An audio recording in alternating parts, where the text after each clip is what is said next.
మేడంకి ఇచ్చాను. అది టేస్ట్ చేయండి. ఏమా అడగండి, అది అడుగు. రాము చెప్పాలి పేరు సార్. ఇది పంచదార కల్తీ అండి. పంచదార కల్తీ. ఓకే. ఇవి చెరుకు రసాలు. నీ ముందువి అవి ఇవి బంగనపల్లి.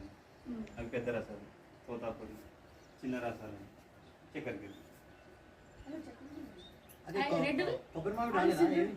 ఇది నీలం. నీలం అండి. మళ్ళీ సింధూరు లేదా? అది ఎక్కువ కోసాం. పెద్ద రసాలు. పెద్ద రసాలు చాలా కోసేసాం. ఆ చెట్టు పడిపోతుందని కోసం అదే మొత్తం చెట్టు పడిపోయింది కదా. అదే ఉండేది. ఇవి నీనాలు. పంచదార కల్తీ. ఇవి చెరుకు రసాలు. ఈ బంగనపల్లి. అన్న కిందకి తీస్తుంది పడదు.